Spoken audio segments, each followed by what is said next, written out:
बिस्मिल्लाहिर्रहमानिर्रहीम। अस्सलाम वालेकुम नाज़रीन। सैलरी से अपना इनकम टैक्स कटवाने वाली आवाम, इनकम टैक्स कटी हुई सैलरी घर ले जाने वाली आवाम, गाड़ी टैक्स देकर ख़रीदने वाली आवाम, उस गाड़ी को सड़क पे चलाने के लिए रोड टैक्स देने वाली आवाम, फिर एक शहर से या एक जगह से दूसरी जगह जाने के लिए टोल टैक्स देने वाली आवाम, वो आवाम जो राशन ख़रीदने जाती है तो उसके ऊपर भी अपना टैक्स देती है, वो आवाम जब दफ्तर के लिए निकलती है या घर से बाहर कहीं भी अगर जाए तो पर लीटर पेट्रोल पर टैक्स देने वाली आवाम, यहाँ तक कि शाज़ो नादिर कभी कभार अगर होटलिंग रेस्टोरेंट में अगर चली जाए फैमिली के साथ तो उस पर भी एंटरटेनमेंट या लग्जरी टैक्स देने वाली आवाम को हमारे मोहतरम वज़ीर आज़म इमरान खान साहब बैठे बिठाए ताने दे रहे थे। और क्या ताने दे रहे थे कि भाई अवाम टैक्स देती नहीं है और कहते ये नहीं हुआ, वो नहीं हुआ, ये नहीं हुआ, वो नहीं हुआ। आपको सब मैंने सुनवा दिया। और माशाल्लाह प्राइम मिनिस्टर साहब का विजन देखिए कि मिसालें सोने पे सुहागा वाली दे रहे थे, मिसालें दे रहे थे जन्नत की। कह रहे थे कि भाई जन्नत कमाने के लिए भी कुछ अच्छे अमाल करने पड़ते हैं, तो अगर कुछ चाहिए, कुछ बेहतर पाकिस्तान चाहिए तो भाई टैक्स दें। भाई हमारे प्राइम मिनिस्टर भी बहुत भोले हैं, स्मार्ट हैं, लेकिन भूल जाते हैं चीज़ें। अपनी स्मार्टनेस में वो ये पिछली बातें कई भी भूल जाते हैं। जब वो वज़ीर आज़म नहीं थे, ऑपोजिशन में थे, तो तब क्या कहा करते थे? वो कहा करते थे कि भाई अवाम इसलिए टैक्स नहीं देती है क्योंकि उनको उस वक्त के वज़ीर आज़म पर यकीन नहीं होता। उनको लगता है कि वज़ीर आज़म चोर है, उनको लगता है अवाम को कि उनके पैसे सही जगह पर नहीं लगेंगे, इसलिए वो टैक्स नहीं देते। लेकिन जब मैं यानी कि इमरान खान साहब वज़ीर आज़म बनेंगे तो पहले साल में ही 8 अरब टैक्स इकट्ठा कर लेंगे। एक साल गुजर गया इमरान खान साहब को वज़ीर आज़म बने हुए, दूसरा साल भी गुजर गया इमरान खान साहब को वज़ीर आज़म बने हुए, तीसरा साल है ये लगभग मुकम्मल होता हुआ नज़र आ रहा है। लेकिन 8 अरब रुपए तो दूर की बात, 8 अरब जो रकम उन्होंने खुद हमें बताई, जो अपना मार्क खुद सेट किया, उससे भी आधा टैक्स अब तक के आदाद शुमार के मुताबिक पाकिस्तान तहरीक इंसाफ की हुकूमत जो है वो इकट्ठा कर पाई है। तो क्या हम ये मान लें कि जिस तरह इमरान खान साहब पहले कहा करते थे कि पाकिस्तान के वज़ीर आज़म चोर हैं और इसलिए अवाम टैक्स नहीं देती, तो फिर अभी जो वज़ीर आज़म बैठे हैं उनको टैक्स क्यों नहीं दिया जा रहा? यही हम सवाल लेकर के आज अपने पैनलिस्ट की तरफ बढ़ेंगे। मुझे ज्वाइन किया है जी सेनेटर अब्बास भप्पी साहब ने, रहनुमा है पाकिस्तान तहरीक इंसाफ के फ्रॉम द गवर्नमेंट बेंचेस। अस्सलाम वालेकुम, खुश आमदीद। मुझे PMLN से ज्वाइन कर रही हैं जी अज़मा बुखारी साहिबा, इन्फॉर्मेशन सेक्रेटरी पंजाब की। अस्सलाम वालेकुम, खुश आमदीद। मुझे ज्वाइन कर रही हैं जी शैला रज़ा साहिबा, पाकिस्तान पीपल्स पार्टी को रिप्रेजेंट कर रही हैं, सिटिंग MPA हैं और ऑब्वियसली सिंध कैबिनेट का भी हिस्सा है। बहुत बहुत शुक्रिया ज्वाइन करने के लिए तीनों मेहमानों का। मैं और अब्बास भप्पी साहब आपसे आगाज़ करूँगी। आपने सुना मोहतरम वज़ीर आज़म आपके चेयरमैन क्या फरमा रहे थे? 8,000 का दावा था कि इतना वो टैक्स इकट्ठा करेंगे, नहीं हुआ, उससे आधा टैक्स इकट्ठा हो रहा है। क्या फैक्ट्स एंड फिगर्स है? मेरे से बेहतर आप जानते हैं, नंबर गेम पे तो आप लोग ख़त्म हैं, मतलब माशाल्लाह आप लोग के नॉलेज की दाद देनी पड़ेगी। लेकिन सर मेरा सादा सा सवाल है कि पहले इमरान खान साहब बताते थे कि वज़ीर आज़म चोर है, तो अब आवाम कैसे चोर हो गई? आउज़ुबिल्लाहिमिनश्शैतानिर्रजीम, बिस्मिल्लाहिर्रहमानिर्रहीम। बीबी, जितना कि आपका इंट्रो था उतना मुझे टाइम दीजिएगा एक्सप्लेन करने का कि प्राइम मिनिस्टर का असल मकसद क्या कहने का। एक तो आपको थोड़ा अंदाज़ा हो, पिछले साल हमारा जो टारगेट था टैक्स इकट्ठा करने का वो था 3,800 अरब और हमने इकट्ठा किया 4,700 अरब, यानी 4.7 ट्रिलियन रुपीज़ पिछले साल रेवेन्यू कलेक्शन हुई, जो कि पाकिस्तान की तारीख में सबसे बड़ी रेवेन्यू कलेक्शन थी। इस साल हमारा जो टारगेट है वो है 5,829 अरब, यानी 5.8 खरब इस हमारा टारगेट रखा हुआ है। और अल्हम्दुलिल्लाह पहले 2 माह में, सिर्फ जुलाई और अगस्त का आपको टारगेट बता दें तो हमारा टारगेट था 690 अरब रुपये टैक्स कलेक्शन का, जो कि अल्हम्दुलिल्लाह आपकी इसी गवर्नमेंट ने पाकिस्तान की इसी आवाम से 850 अरब रुपया इकट्ठा कर लिया है। तो हम टारगेट से 23% इस साल और पिछले साल से 51% ऊपर जा रहे हैं। तो ये इशू नहीं है। इशू ये है कि जैसे जैसे आपकी इकॉनमी बढ़ती है, आपकी इकॉनमी का साइज़ बढ़ता है। पिछले साल आपकी इकॉनमी का साइज़ था $252 अरब, इस साल $296 अरब की इकॉनमी है। So tax to GDP ratio जो है वो हमारा 87% के ऊपर फिक्स खड़ा है। पिछले साल भी 87% था, आज भी 87%। तो प्राइम मिनिस्टर का कहना है जब इकॉनमी बढ़ती है तो इकॉनमी के साथ लोगों को टैक्स पे करना चाहिए। आपको अनफॉर्चुनेटली पता होगा पाकिस्तान में सिर्फ 30 लाख लोग ऐसे हैं जो टैक्स पे करते हैं। डायरेक्ट टैक्सेशन की बात कर रहा हूँ, और इनडायरेक्ट टैक्सेशन 22 करोड़ आवाम पे करती है। सो हमारा ये कहना है कि पाकिस्तान में कम अज़ कम इस साल हमारा जो टारगेट है 10 लाख नए लोगों को शामिल किया जाए ताकि वो अपना टैक्स दे के अपनी नेशनल ड्यूटी दे। ये इशू नहीं है कि टैक्स कलेक्शन नहीं हो रही, टैक्स कलेक्शन हो रही है लेकिन उसका बर्डन जो है उन्हीं लोगों पे आ रहा है जो पिछले 10, 12, 15 साल से हैं। सो इस साल हमने 10 लाख नए लोग जो शामिल कर रहे हैं, प्लस 52 लाख ऐसा एसएमई का बहुत बड़ा सेक्टर है जो किसी भी तरीके हमारे सिस्टम में इन नहीं हो रहा। तो हमने ये प्लान किया है कि हम पॉइंट ऑफ सेल्स टर्मिनल लगाएंगे इस साल, 10 लाख एसएमईज जो हैं उन पे पॉइंट ऑफ सेल टर्मिनल लगाएंगे ताकि मौके पे उनका जो जीएसटी है वो कलेक्शन किया जा सके। सो पॉइंट ये है कि जो टैक्सेशन हो रही है अपनी जगह परफेक्टली फाइन, और अल्हम्दुलिल्लाह एक चीज और भी क्लियर दूं कि 8000 अरब का टैक्स जो है ना 2022-23 का जो बजट है उस पे हम इजीली अचीव कर जाएंगे। हम सिर्फ ये चाहते हैं 29 लाख पाकिस्तानियों से बाहर निकला जाए और ज्यादा से ज्यादा लोग अपना टैक्स दें और अपनी नेशनल ड्यूटी दें। ये नहीं है कि टैक्स हो रहा है, हम ये चाहते हैं उन पे बर्डन कम हो और लोगों का जो इनडायरेक्ट टैक्सेशन है उसके ऊपर, यानी कि पेट्रोल पे अगर आप 2 रुपए बढ़ाएं तो यकीनन उस गरीब पे जो मोटरसाइकिल पे पेट्रोल डलवा रहा है उस पे और मुझ पे जो मैं गाड़ी में डलवा रहा हूं इक्वली टैक्स बराबर डिवाइड हो रहा है। तो हम वो प्रेशर को रिलीज करने के लिए पॉइंट करें, अदरवाइज ये इशू कोई नहीं। अल्हम्दुलिल्लाह जी ठीक है, लेकिन अक्सर बिल्कुल आप कह रहे हैं इशू नहीं है, मैं मानती हूँ आप बड़े ऑनरेबल मेंबर हैं, आप कह रहे हैं तो नहीं इशू होगा। तो सर वजीर आजम ने क्यों बोल दिया 2 सितंबर को खड़े होकर के, जिसके ऊपर आज मुझे शो करना पड़ा है? ना बोलते ना वजीर आजम, मैं सिर्फ ये कह रही हूँ। आई एम श्योर आपके फिगर्स बिल्कुल इंटैक्ट होंगे। वो तो उन लोगों को बावर करा रहे हैं, वो उन लोगों को बावर करा रहे हैं जो अपने आप को टैक्स नेट में नहीं लाना चाहते। यानी कि ये इशू नहीं, 30 लाख लोग तो टैक्स भर रहे हैं, बाकी जो ऊपर लोग हैं जो बगैर टैक्स पाकिस्तान में पाकिस्तान की सर्विसेज में जिंदा है, किसी स्पेसिफिक कम्युनिटी का नाम नहीं लिया। नहीं तो वो तो देखिए ये तो मेरे और आपके समझने, ये तो हमने आवाम को, ये तो बिनश बीबी आपने और मैंने आवाम को हमने समझाना है, हर चीज की ट्रांसलेशन बिल्कुल आप सही कह रहे हैं, लेकिन आप पहले मुझे तो समझाएं, क्योंकि वो जिन लोगों का जिक्र किया ना उन लोगों में तो मैं भी आ गई। मुझे तो तनख्वाह मिलती है टैक्स काट के, उसके बाद जहां मैं जाती हूँ अपना टैक्स देती हूँ। तो जिस तरह इमरान खान साहब ने फरमाया उस तरह से तो मैं भी उस चक्कर में आ गई सर। तो सर फिर बोल देते ना कि जॉब पेशा लोग नहीं है, बोल देते बिजनेस क्लास लोग नहीं है। तो मैं आपको समझाने की कोशिश, आप तो उस 30 लाख लोगों में शामिल है जिनकी डायरेक्ट टैक्सेशन एट सोर्स काटी जाती है। और पाकिस्तान में क्या तो 22 करोड़ अवाम में से अगर 30 लाख ने बोझ उठाना है तो उनका मकसद था कि यहाँ पे टैक्स नेट में इजाफा करना है, हमें अपना जो रेडियस है उसको बढ़ाना है। 52 लाख दुकानों में से एक चीज, आखिरी चीज, 52 लाख दुकानों में से 1 लाख लोग जो है वो जीएसटी में शामिल है, तो वो उनको नेट में लाना पड़ेगा। तो वो उनको मैसेज दे रहे हैं फॉर गॉड सेक, आइए अपनी नेशनल ड्यूटी के तहत टैक्स दीजिए ताकि इस मुल्क की तरक्की में अपना रोल अदा कर सके। वरना हमारा जो रेवेन्यू कलेक्शन है वो अल्हम्दुलिल्लाह टारगेट से 23% इस साल भी ऊपर जा रहा है, उसमें हमें कोई परेशानी कोई नहीं जी। Okay sir, happy defence day sir आपको भी, और अज़मा आपको भी 6 सितंबर बहुत बहुत मुबारक हो। बड़ा एक इंपॉर्टेंट हिस्टोरिकल दिन है। लेकिन मुझे अज़मा आपसे कुछ और पूछना है। मुझे पता है आप हुकूमत की कारकर्दगी के ऊपर बगैर कुछ पूछे ही बिल्कुल बात करेंगी, लेकिन मैं आपके हवाले से सवाल कर लूँ क्योंकि फिर वक्त निकल जाता है। जितने मुंह उतनी बातें, आपने मुहावरा सुना होगा, आपके लिए मैं ये कहूँ कि जितने लीडरान उतने कायदीन, मतलब कहाँ से शुरू करूँ, जितने आपके लीडर्स हैं उतने ही आपके तर्जुमान हो गए हैं। अगर मैं कायद साहब की बात करूँ तो उनके तर्जुमान मोहम्मद ज़ुबैर, वाइस प्रेसिडेंट मरियम नवाज साहिबा की बात करूँ उनके तर्जुमान मोहम्मद ज़ुबैर, अगर मैं पार्टी की बात करूँ तो पार्टी की तर्जुमान मरियम औरंगजेब, और वो भी जाहिर सी बात है नवाज शरीफ साहब हैं, सब ने मिलकर लगाया है। शहबाज शरीफ साहब के जो तर्जुमान है वो मलिक अहमद खान साहब हो गए हैं। पहले मुझे बताया हमजा साहब के कोई तर्जुमान है, क्योंकि मैं अपनी लिस्ट बना रही थी उसमें एक खाना खाली है। एक तो उनके तर्जुमान का मुझे बता देती है। और मुझे बताइए कि आप मेरी मदद करेंगी अगर मैं मलिक अहमद खान साहब और मोहम्मद ज़ुबैर साहब के साथ एक 1-on-1 शो करूं, आप अरेंज करने में मदद करेंगी?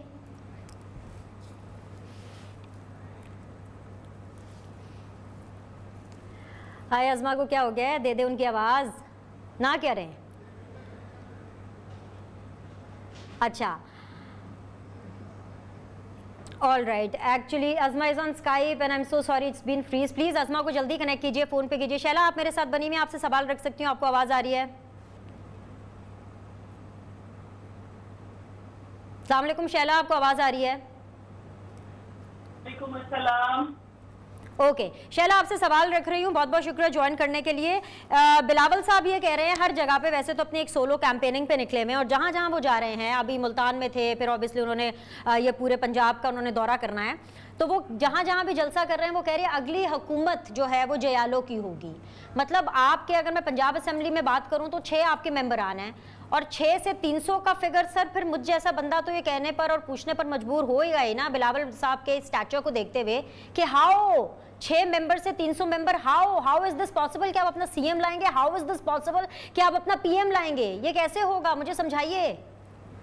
अच्छा जी, बहुत शुक्रिया। देखिए, जब मोहतरमा बेनज़ीर भुट्टो शहीद गुज़रती हयात उस वक्त हम नेशनल असेंबली में 16 मेंबर के साथ, के बाद मुझे हुकूमत भी बनाई और इसके अलावा सेंस के अंदर भी हम ऑपोजिशन में रहे हैं, लेकिन उसके बाद हमने हुकूमत भी बनाई और ये तीसरा दौर है।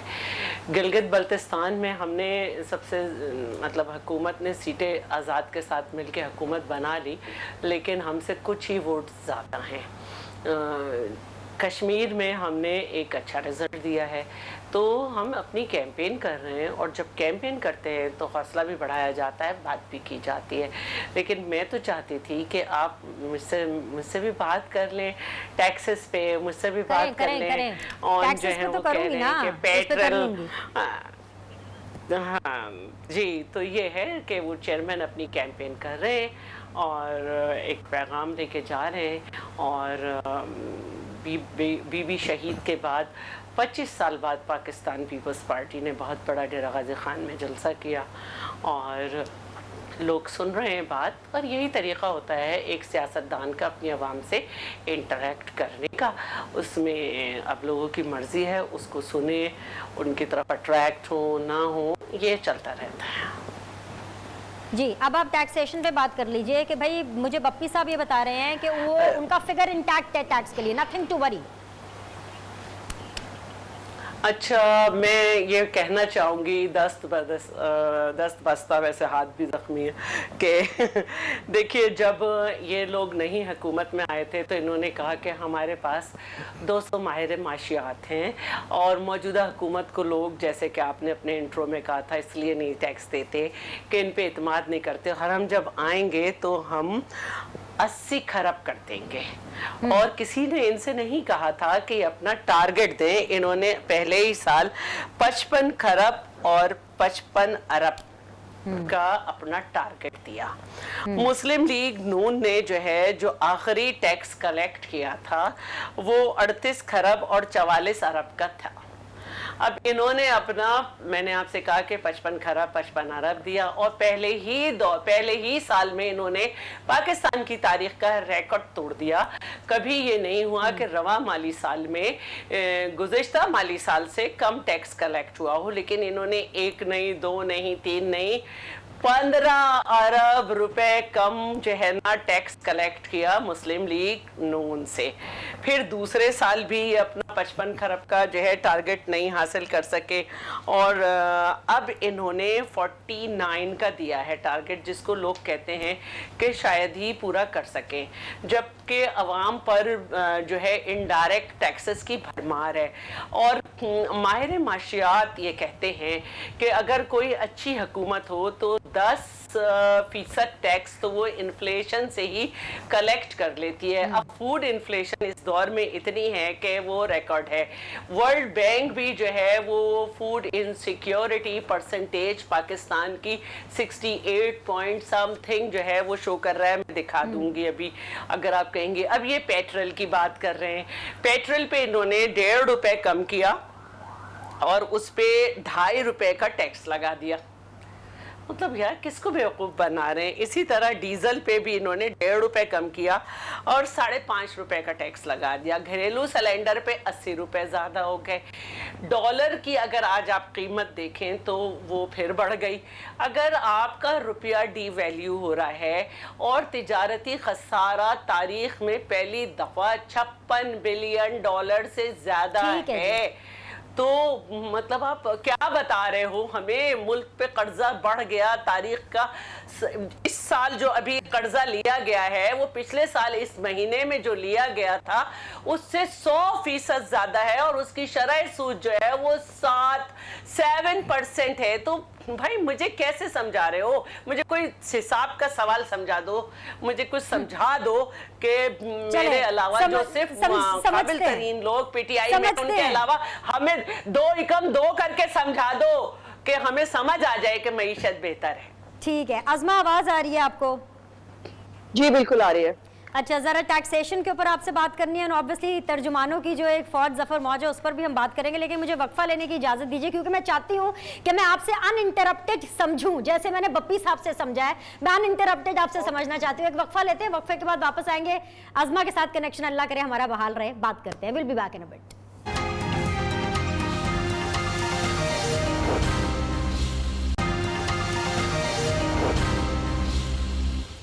ब्रेक के बाद जी आप लोग को खुशामदीद, और हमारी खुशकिस्मती है कि अज़मा से हमारा राब्ता बिल्कुल बहाल है। सेनेटर रौन अब्बास बप्पी साहब भी हैं, शैला रज़ा साहिबा भी हैं। जी अज़मा, दोनों चीज़ों पर आपका टेक चाहिए, जो दोनों सवाल आपके लिए छोड़ के गई थी। एक तो एक छोटी सी दरखास्त की थी कि एक प्रोग्राम अरेंज करा दीजिए, और दूसरा ऑब्वियसली आप टैक्सेशन पर तो बात करना ही चाहेंगे। आपने देखा है कि किस तरह पाकिस्तान तहरीक इंसाफ ने अपने हदफ पूरे किए हैं।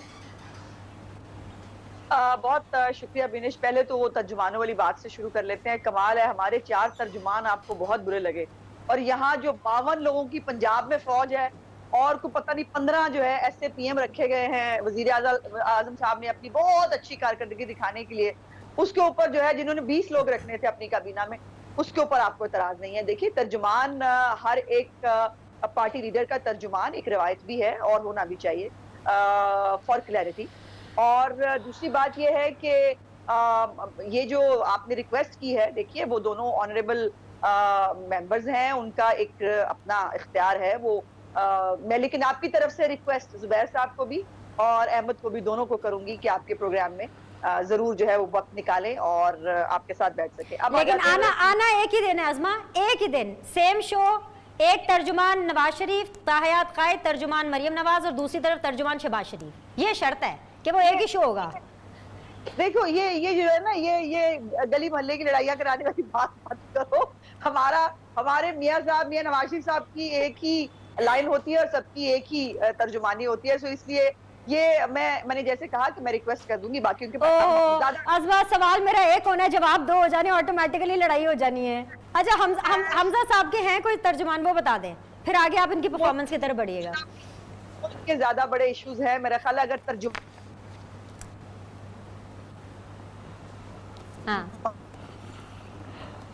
से मसले हल होते, अगर तर्जुमानी से ही मसले हल होने होते थे, तो तर्जुमानी जो है वो तो कोई मैं नहीं समझती कि यानी तर्जुमानी से कोई मसाइल हल हो जाते, वरना इनके हो जाते। ज्यादा बड़े इश्यूज जो पाकिस्तान के हैं, खास तौर पर जो इतने प्यारे पाकिस्तान की नक्शाकशी ऑन साहब ने की है, वो मुझे भी, हमें भी खुदा का वास्ता, मुझे लगता है आप चंद लोग जो है PTI के, आप नए पाकिस्तान में चलेंगे, बाकी पूरी 21 करोड़ 99,99,000 लोग यही रह गए हैं पुराने पाकिस्तान में, जिनको जो है वो आटा भी जो है वो 27 रुपए महंगा करने की फ्लोर मिल्स ने जो है वो बता दिया है कि वो करने जा रहे हैं, जिनको जो है वो चीनी, दालें, घी, ये सब जो है वो महंगा मिलता है और उनके लिए महंगाई एक अजाब है, उनकी बिजली के बिल ज्यादा हैं, लेकिन वो जो है वो बेचारे वो अच्छा पाकिस्तान जो नया पाकिस्तान बना है उसमें उनकी एंट्री नहीं है। खुदारा ये गरीबों को भी नए पाकिस्तान में एंट्री दिला दें, ताकि जहाँ पे बहुत खूबसूरत खूबसूरत चीजें दिखती हैं, सब कुछ होता है। अब 3-4 चीजें जो रिकॉर्ड की हैं। पहली बात, ये इमरान खान साहब को किसने गन पॉइंट पे तो नहीं कहा था, इमरान खान साहब ने खुद दावा किया था कि वो 8,000 अरब टैक्स जो है वो इकट्ठा करके दिखाएंगे, और उन्होंने बताया था कि वजीर आजम चोर है इसलिए टैक्स नहीं दिया जा रहा। वो वजीर आजम जिसने 18,000 रुपए टैक्स मिला और वो उसको 37,000 रुपए ले गए, वो वजीर आजम जो है वो उसके मुताबिक चोर था। लेकिन इस वजीर आजम ने, सादिक और अमीर वजीर आजम ने जो है वो 8,000 अरब टैक्स इकट्ठा करना था, वो अब दुहाइयां देता फिर रहा गली मोहल्ले के अंदर कि जी खुदा के वास्ते मुझे लोग टैक्स नहीं देते। तो अब वो खुद ही बता दें कि उनको क्या नाम दिया जाए, पहली बात। दूसरी बात यह है कि आप ये बात कीजिए, जरा काबीना की टैक्स तफसीलात को निकाल के देखो, जरा फेडरल गवर्नमेंट की जो है वज़रा उनकी टैक्स तफसीलात निकालो, हमारे बुज़दार साहब की टैक्स तफसीलात निकालो, जिस मुल्क में वज़रा आला और वफाकी वज़रा जो है वो टैक्स का बड़ा मशहूर एक वो चल रहा था, मैंने देखा, उन्होंने कहा मुझे पता ही नहीं था टैक्स देते हैं, और वो हमारे ऊपर जो है वो लाडले बन के रहे वजीर आजम के, और उन्होंने 1 रुपया टैक्स नहीं दिया। फैसल वाडा आप देखिए ना, कितना वो मेरे चाइनीज जो हमारे शाहरुख खान है वो टैक्स नहीं देते, अरबपति आदमी है। उस्मान बुज़दार साहब इतने मासूम है कि इनको टैक्स देना याद नहीं रहता, तो इनकी जरा टैक्स डायरेक्टली निकालो। जब ये टैक्स नहीं देते तो किसी और से तो टैक्स मांगना नहीं चाहिए। फिर वजीर आजम को 300 केनाल के महल में रहकर अगर मुझ जितना टैक्स देते हैं और 2 लाख रुपया जो है वो टैक्स अगर देते हैं, तो फिर मेरा ख्याल है कि वजीर आजम साहब को खुद ही अपनी अदाओं पे गौर कर लेना चाहिए। हम कहेंगे तो फिर शिकायत हो जाएगी। दूसरी बात, तीसरी बात जो है उसके अंदर टैक्स रिफॉर्म्स जब हम कर रहे थे ना, जब हम कह रहे थे टैक्स देना चाहिए, जब हम कह रहे थे जहाँ बिजली जो है चोरी होती है वहां पर जो है लाइन लॉसेस होते हैं उनको कम करना चाहिए, जब हम निजकारी की बात करते थे, ये पूरी पीटीआई अपने तमाम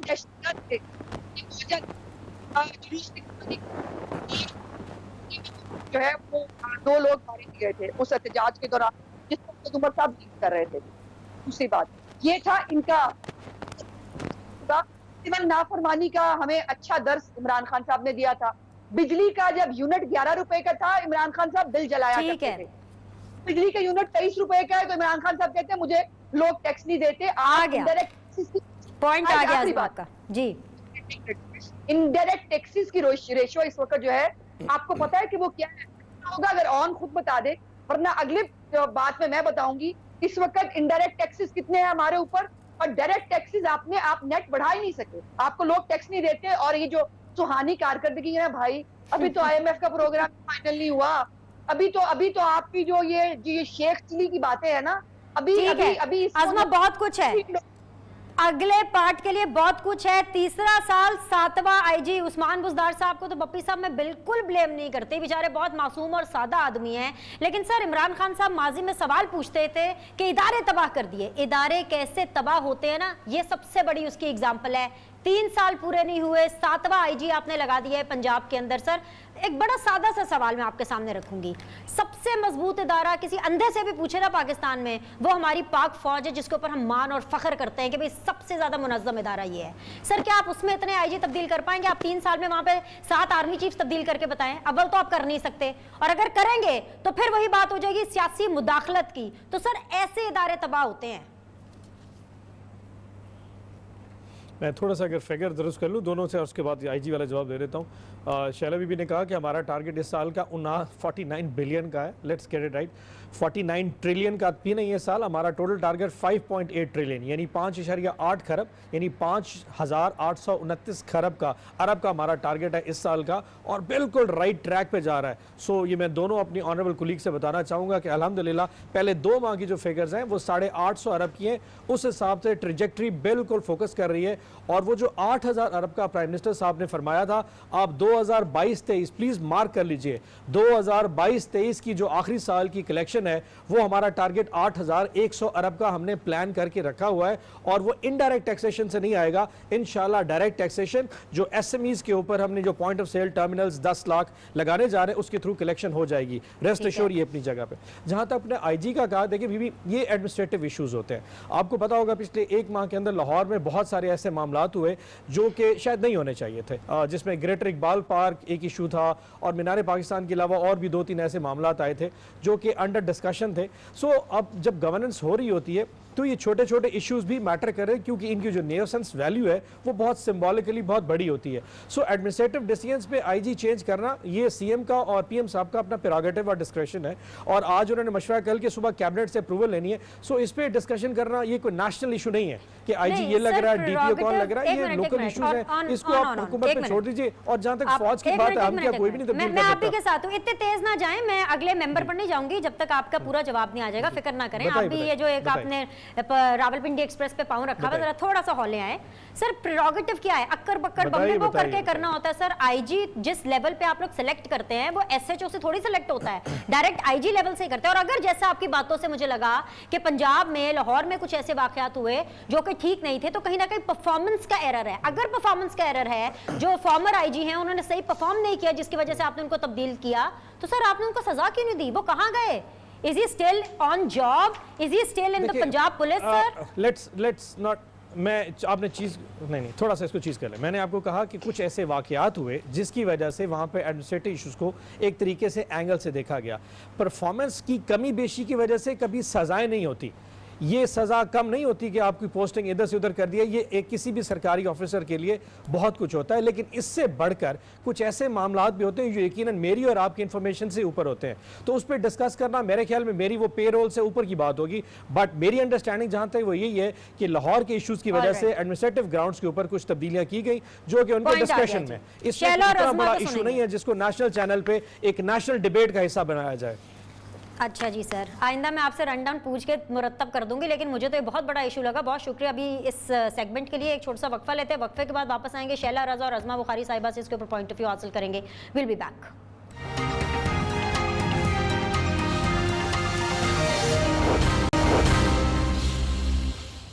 ब्रेक के बाद जो आप लोग को खुशामदीद कहते हैं, शैला रज़ा साहिबा एक मुबारकबाद आपको देनी है, ज़रूर खुले दिल से इसको एक्सेप्ट कीजिएगा। पाकिस्तान पीपल्स पार्टी के अंदर एक और सपोर्टर का इजाफा हो गया है और वो है ख्वाजा आसिफ साहब की सूरत में। ख्वाजा आसिफ साहब ये कह रहे हैं कि भाई पीपल्स पार्टी को, ANP को PDM से निकालना बिल्कुल गैर जमहूरी था, एक गैर सियासी डिसीजन था, ये बिल्कुल भी पॉलिटिकल डिसीजन नहीं था। अब अगर वो चाहें तो वो कह रहे थे कि मैं मिलना चाहूँगा आसिफ अली जरदारी से, कोई इसमें कबाहत नहीं है। Keeping this thing in mind कि जब PDM बन रही थी तब उस टाइम पर उनको सख्त रिजर्वेशंस थे आसिफ अली जरदारी पाकिस्तान पीपल्स पार्टी पे। तो मुबारक हो आपको। शुक्रिया आपका। और जैसे जैसे हम ऑपोजिशन आगे बढ़ेगी उन्हें समझ आएगा कि एक दूसरे की क्या इम्पोर्टेंस और क्या पॉलिसी थी। जब आप बात कर रही थी और रात में टीवी भी देख रही थी, तो जब टीवी में देख रही थी तो एकदम खबर गुजरी कि सूबे की इंतज़ामिया में और बहुत सारी चीज़ों में तब्दीली। मैं कहा देखूं मुराद अली शाह को क्या हुआ है सिंध में, कहीं ऐसा तो नहीं कि सिंध में कोई कलीम इमाम के बाद दोबारा से कोई मसला हो गया। लेकिन उसके बाद तो पंजाब में 3 दफ़ा IG चेंज हो चुके हैं। तो देखना पड़ता है कि जब सूबे के इंतज़ाम पे बात हो रही हो तो नीचे नाम किसका चल रहा है। अब हम आ जाते हैं, इन्होंने, मैं ना ऑन को ये चैलेंज करती हूँ कि आपने कहा था 80 खरब का, लेकिन आपका पहला टारगेट 55 खरब 55 अरब का था। पहले ही दफ़ा में आपने 15 जो है वो अरब कम रुपए जो है वो कलेक्ट किए। 38 खरब 44 अरब के सामने। ठीक है, ये मैं दोबारा सारी फिगर दे रही हूँ। ठीक है, दूसरे साल जो है वो आप 40 खरब से भी कम रहे। ठीक है, अब आपने इस दफ़ा 49 खरब का दिया है और मैंने ये कहा था कि दिया तो आपने ज़्यादा का है, लेकिन आप 49 भी नहीं कर सकेंगे, ये मैं बता रही हूँ। और मैंने दोबारा कहा कि माहिर माशियात ये कहते हैं कि अगर हुकूमत कितनी भी निकम्मी हो लेकिन और नया टैक्स भी नहीं लगाए तो फिर भी वो 10% कलेक्ट कर लेती है, जो इस वक्त फूड मतलब जो इन्फ्लेशन है वो 17% से ज़्यादा है। अगर आप कुछ भी ना करें तो 50 खरब आप यूं ही कर लेंगे, लेकिन आप वो भी नहीं कर पाए। तो प्लीज़ जब मैं फिगर दिया करूं तो ज़रा कम मुझे चैलेंज किया करो। मैं इस वक्त भी लिखा हुआ जो है, जो अखबारात हैं उन्हें सब साथ रख के सारा सब करके बैठती हूँ। और ये मैं कह रही हूँ कि इस साल का आपने टारगेट जो है 49 खरब रखा है, लेकिन आपकी सलाहियतों को मद्देनज़र रखते हुए लोग ये कह रहे हैं कि आप लोग 46 खरब तक कर सकेंगे। जी अज़मा, 1 मिनट में प्लीज ख्वाजा आसिफ साहब का बता दीजिए, ये ना कहिएगा कि उनका भी कोई अलग तर्जुमान है। What happened to Khawaja Asif साहब? इस पे मैं रिस्पॉन्ड करूंगा विनेश। सर वक्त खत्म हो गया, टाइम नहीं है। I just have 1 minute. Khawaja Asif साहब ने जो बात की उन्होंने गलत फिगर आ गई जी। हमारा इस साल का टारगेट 5.8 खरब का है जी। सॉरी, मैं बताती हूँ, ये मैं बता, हाँ नहीं कर सकेंगे। शैला मैं बता देती हूँ, ये एक्चुअली जो शैला कह रही है, मैं टारगेट का बता रहा हूँ, आपने फिगर ही गलत कोड कर दी है। टोटल फिगर ही गलत कोड कर दी है मैडम ने। मैं बिल्कुल सही कर रही हूँ, मैं बिल्कुल सही कर रही हूँ। बता देती हूँ, 1 मिनट मुझे बात तो करने दीजिए प्लीज। मैं ये कहना चाह रही हूँ, टाइम अप हो गया। I am so sorry guys, I see you all tomorrow with the different panel. आज के लिए बहुत बहुत शुक्रिया। इंशाल्लाह ताला आप लोगों से फिर मुलाकात करेंगे। अल्लाह हाफिज़।